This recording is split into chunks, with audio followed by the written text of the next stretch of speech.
We met in Europe. We met in Germany, and we met after work one night at a bar called the Pilz Doctor.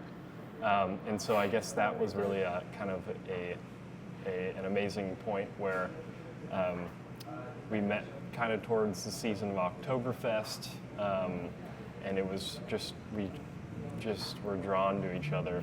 I was very drawn to you. It was this like industry bar kind of thing, like a lot of people from restaurants in the area. That's kind of where you went. So yeah, Lucas was doing his culinary studies in Munich. I was working at Hyatt. There was a new restaurant opening, a new hotel, the whole shebang. So yeah, I guess that's how we met. My name is Lucas Szmania, and I am chef co-owner of Archive Bistro. And I'm Rocio Burruchaga. I'm manager and co-owner of Archive Bistro. We opened November 29th, so it's been a little bit over a month we've been, open outdoors. Yeah, a month and 2 weeks here, and it's very fun. We've really enjoyed every moment of it, the ups and downs, but every moment is a learning experience. I think we're a nice blend of starting with the type of cuisine. I think that it's more, it's almost a blend of Spanish and German with some flavors of Pacific Northwest. Well, all the ingredients based regionally, and so yeah, that's kind of our blend is Spanish, German, Pacific Northwest, and then I guess a little bit more locally sourced, and we're not necessarily a fine dining establishment, but we're a casual bistro where you don't have to have a reservation. You can walk in off the street and get a table for two. I feel like the whole restaurant, the concept itself, it's all the inspirations that we both like. I don't know, we got the inspiration from like experiences and us living abroad. There's a lot of like that European vibe. We both lived in Europe for quite a while. I'm from Argentina, so there's definitely a lot of the porteño vibe in this. But we're both grew up in like big cities, so I would say it's a little bit of that city feel. Bring that to town, to Wenatchee. Oh yeah. But that being said, Absolutely. like menu items, it's a little bit of like a journey. There's a little bit of inspiration of all the places we've been, and we try to combine them and create something new. We do work together when creating the menu. It's he's a highly creative person, but we really talk through each of the items that are listed. I think 70, maybe 80% of the menu items usually stem from Rocio's, maybe it's a combination, but it's definitely a combination of trying things out, listing them off, talking about experiences that we've had, and I guess like the most recent one is a paella. Yes. We both love it, and I grew up eating dishes like that, like the Spanish immigrants in Buenos Aires. Like all my background is Spanish, and we've just been to Barcelona, and I had him try paella for the first time, and we were here and we're like, hey, we love this way of eating. We need to bring this to town and show people like what we like to eat. So we have that on the menu. The fish, I would say all the seafood, that's definitely his background. All the Alaskan fish, rockfish, halibut, all that. Yeah. The fresh oysters, like I feel like he got me into oysters. I never liked oysters before I met Lucas, and now I love it. There's a lot of that, and yeah, the newest tapas, the empanadas. Like that's can't get any more Argentinian than that. So Yeah. But yeah, we like to rotate it based on what we read about or what we see out there, if we travel and try something new, try to incorporate that on the menu and see how it will work with what's available here, seasonal, and what's the inspiration, honestly, that month.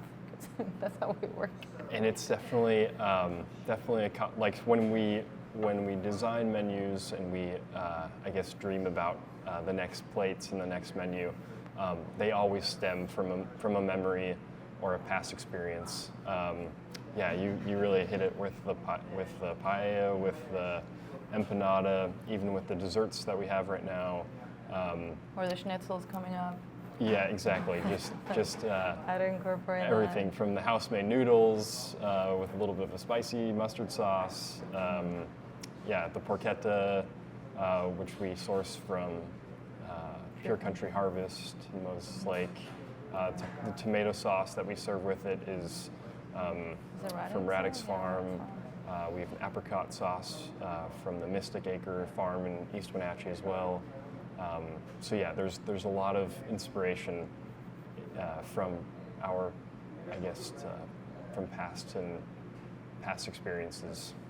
And then also another thing is that we do try to transition out of seasons into the next season. For example, this is the kind of like the second part of our winter menu. So the whole menu won't change, but just a couple dishes that we feel like will be a nice transition into the next season as well. Yeah, a little description about, I guess, about our setup here. So this is the right here in this station. This is the grill station. So all the meats and the grilled items and the grilled vegetables will come off of this, and then fired over by here, and that's Brian's station here.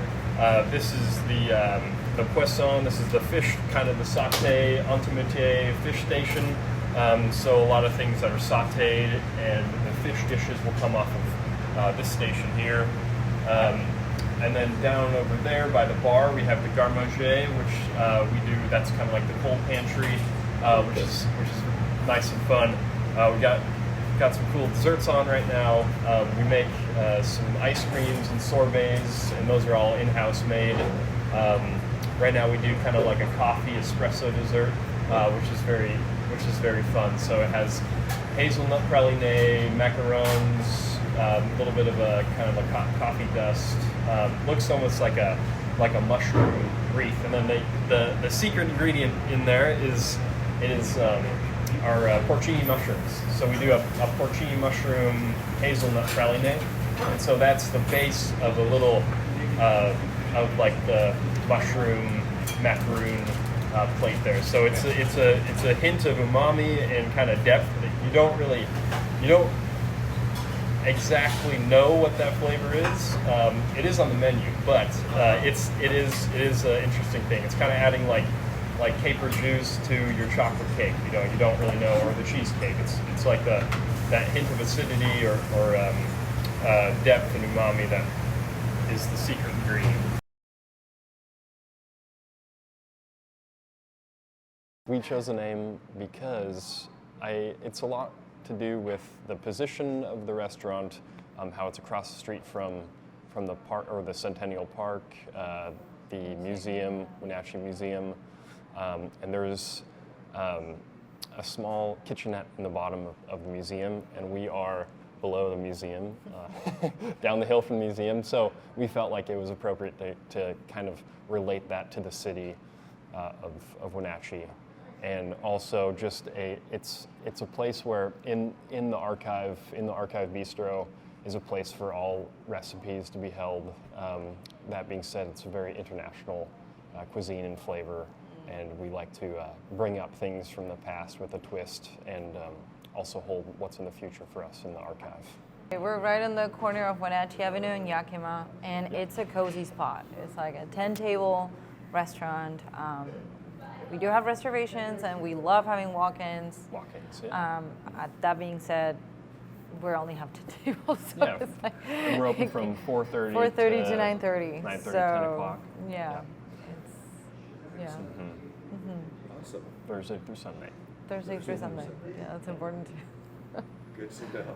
Yeah. Awesome. Well, thank you guys for sitting down with me. Yeah. and Thank telling me a you. little bit about your business.